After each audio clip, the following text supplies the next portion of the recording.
Kwisha kuelezea, lakini nitajaribu kurudi tena kuweza kuweka nyama hapa na pale katika mambo ambayo tumeweza kuyazungumzia, hasa yale ambayo ni muhimu sana, ambayo yanakuwa yanakwamisha sana watu katika kujua nini la kufanya katika kujipambanua na kuweza kufafanua mambo katika maisha yao ya kila siku.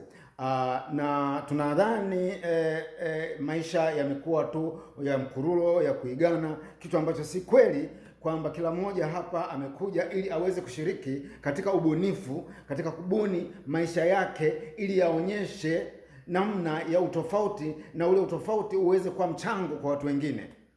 Lakini tukakuta tena kuna misingi muhimu ambayo inatakiwa ifuatwe kwa binadamu husika ili aweze kufanikisha hayo yanayozungumza, kwa maana ya kwamba uaminifu kwanza ukiwa umeanzia kwenye kujitambua kwamba yeye ni nani, na yeye ndani yake ana uungu ambao tayari ni uwezo mkubwa wa kuweza kubuni na kuweza kumsaidia katika maisha ya kila siku, na kwamba uaminifu ndio utafuatia hatua ya pili, ambapo sasa atatakiwa ajipeleleze na kuweza kuwa mkweli. Maanake ukweli ndio unaosababisha mafanikio, kwa sababu ukweli, hata kama kwenye upendo, bila ukweli inakuwa upendo hauna faida, kwa sababu huo unakuwa ni upendo ambao umeingiza unafiki. Kwa hiyo hata vile vile nidhamu na yenyewe kama inakuwa ni haina uaminifu, ni nidhamu tu ya kujionyesha kwamba una nidhamu, lakini undani, kutoka ndani ya roho yako hakuna nidhamu yoyote, kuna kubezabeza. Hiyo na yenyewe inakuwa haina faida, na wala haina namna ya kusema kwamba kuna uaminifu ndani yake. Sasa basi, jambo lingine tulizungumza habari ya kwamba haya mambo ya kuigaiga au haya mambo ya kuambiwa na watu wengine au kundi fulani kusema jamani, mnatakiwa muende na wakati, nyinyi manchi fulani, alafu mnawekewa masharti namna ya kuendesha nchi zenu, namna za kuwa na kanuni za nchi zenu, namna hata ya kuwa na katiba, hata namna ya kuwa hata na sheria zenu. Kila kitu kinakuwa ni cha kigeni, lakini nyinyi mnawacha watupu, kwa sababu tu kama nilivyosema, mliingizwa shuleni halafu mkafundishwa mambo yanayowahusu wao, maoni yanayowahusu wao, namna ya miundo ambayo inawahusu wao, ambayo mbele ya safari usema kweli inakuwa ina faida zaidi kwao wao kuliko nyinyi wenyewe. Kwa sababu gani? Kama mtu alikutawala, hataka kuambia sasa na kuachia uhuru, lakini akakuachia miundombinu yote ambayo yeye ndio alikuwa anaifanya na aliitegesha na alikuingiza shule, ukakariri yale mambo, yakaendelea kukaa katika nini, ikawa ndo moja ya maisha yako, kwamba yale mambo umeyakariri yako kichwani mwako, ndio unayoamini sasa, kwamba bila yenyewe huwezi kuwa mtu wa kusema kwamba unaweza kufanikiwa au ukasogea mbele, au hata ukawa ni mtu wa kuweza kuwa na family mbele ya safari ya kuweza kujimudu katika na kujikimu katika maisha. Sasa unapofika kwamba wewe sasa unategemea sasa maoni na mawazo na miundo ya watu wengine, wale watu waliokuachia wewe bado unaendelea kuwa mtumwa, au wanaendelea kuwa ni wakoloni kwako, ambao ni ukoloni ambao sasa uko katika fikra. Kwa hiyo imekaa namna hiyo. Kwa hiyo kimsingi mimi nikawa najaribu kuelezea tu kwamba jamani, lazima tufike mahali tuamke, ingawa kwa kiwango kikubwa tumechelewa, lakini kuchelewa kwetu hakuna madhara, kwa sababu mwaka huu 2026 ni nyakati ambazo dunia hiyo ambayo ilikuwa inaleteleza hayo mambo ya kuweza kuwarebulebu watu wengine na kujifanya wajanja kwa watu wengine na kuwadanganya watu, inakwenda kuondoka na inakuja nchi mpya. Na nikaelezea jinsi gani ambayo watu ambao watakuwa bado wanakumbatia ile dunia ya zamani, yani kwa tabia hizo, kwamba wataendelea kuwa hawana nafasi tena katika dunia mpya inayokuja. Na nikawaeleza kwamba mimi niko hapa kuweza kuwataarifu au kuwatayarisha katika namna ya kwamba tuweze mbele ya safari kwa pamoja tuweze kumudu kuishi katika hiyo dunia inayokuja, dunia mpya. Kwa hiyo tunapozungumza kwamba mwisho wa dunia, kama hivyo vitabu vilivyokuwa vimeongea habari ya kiyama, wengine wakasema sijui kutakuwa na kurudi mara ya pili kwa Yesu, maana wao wanatamka Yesu, kwamba lazima mtamke Yesu. Hawawezi kusema kwamba eti tumsifu Kristo. Hiyo haiendekezwi sana. Wanasema tumsifu Yesu, yani kwa jina la Yesu. Hawasemi kwa jina la Kristo, kwa jina la Yesu.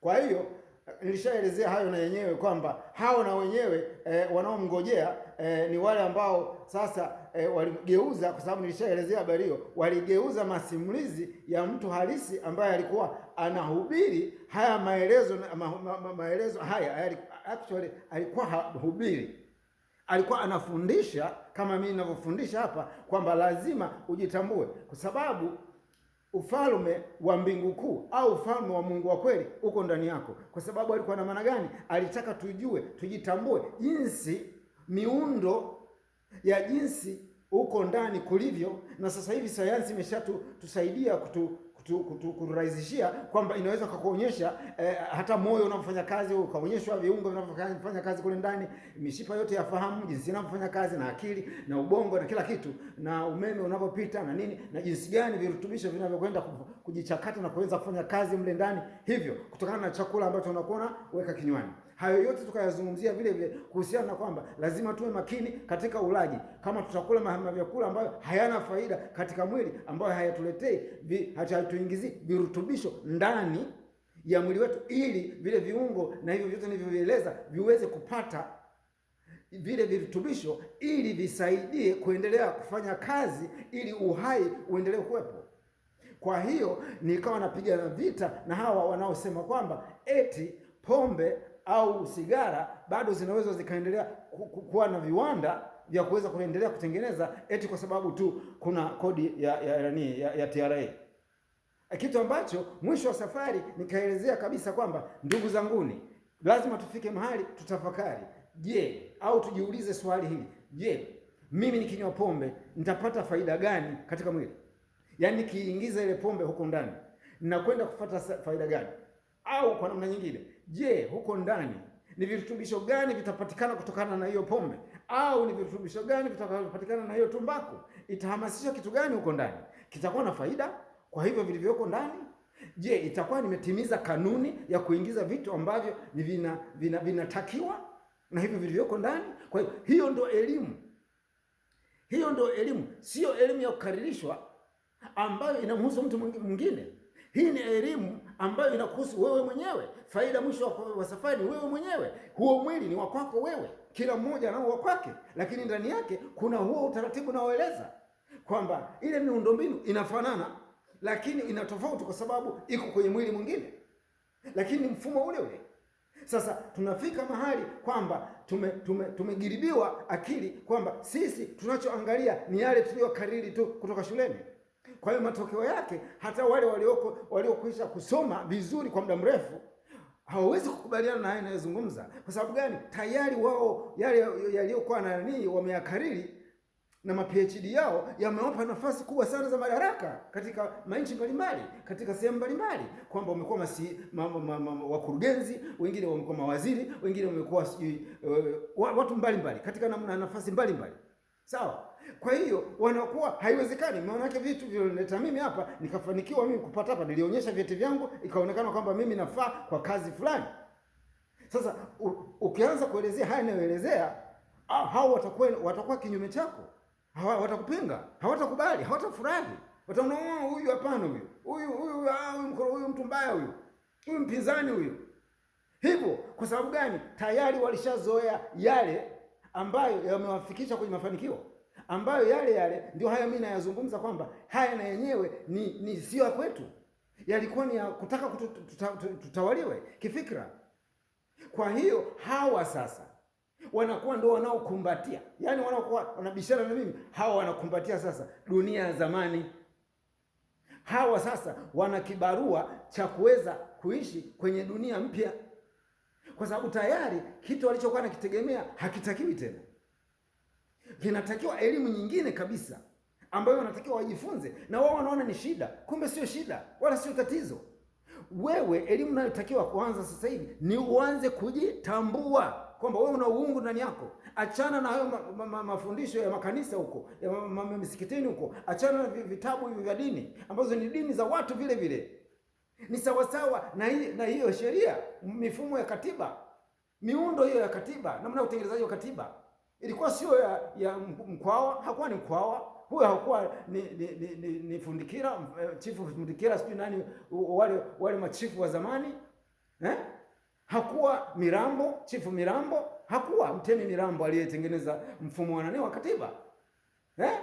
Kwa hiyo lazima ufike mahali uone kwamba hivi vitu vyote ni vya kigeni, sio vya kwetu, na vilikuja katika hila ili tuweze wewe kuendelea kutawaliwa na wao. Ndio maana wenzetu hawa Burkina Faso huko wameanza kuwatema wale Saheli, wale jamaa waliungana wale watatu Mali, sio Burkina Faso na Algeria, sio ni Algeria si Niger, wale jamaa wameamua, nyinyi wa Faransa ondokeni na sisi na hela yenu hatutaki. Nini kinaendelea sasa hivi? Mambo yanaendelea vizuri kwa sababu kila kitu ni cha kwao wao, utaratibu wanaotaka wao, unaobunia wana wao, kwa sababu wanajua kabisa kwamba kubuni ni haki ya kimsingi. Kila mmoja anatakiwa abuni mambo yake, bora mradi yanakuwa upande wa chanya, kwamba inakuwa ni mchango wenye faida kwa jamii. Hilo ndio jambo lililotuleta hapa duniani, na sisi tunakuja kusaidia vile vile kujenga dunia, kuibadilisha dunia, kwa sababu tunakuwa na sisi tunachangia katika kubuni, yani creativity ile, yani create ni kubuni, yani kubuni ni kutengeneza kitu, kufanya fikra na kuona kwamba hapa nitafanyaje kutumia ile nani ile ya create, au ile tunaita ile wanaita akili ya kuzaliwa ambayo inakuwa sio lazima ufike shuleni hivyo. Kwa hiyo kwa ujumla wake ni kwamba sisi tuna mamlaka, kila mmoja wetu ana mamlaka. Yeye, nishazungumza haya mambo kwamba yeye ni kiongozi wa maisha yake. Kwa hiyo wewe usione kwamba si lolote.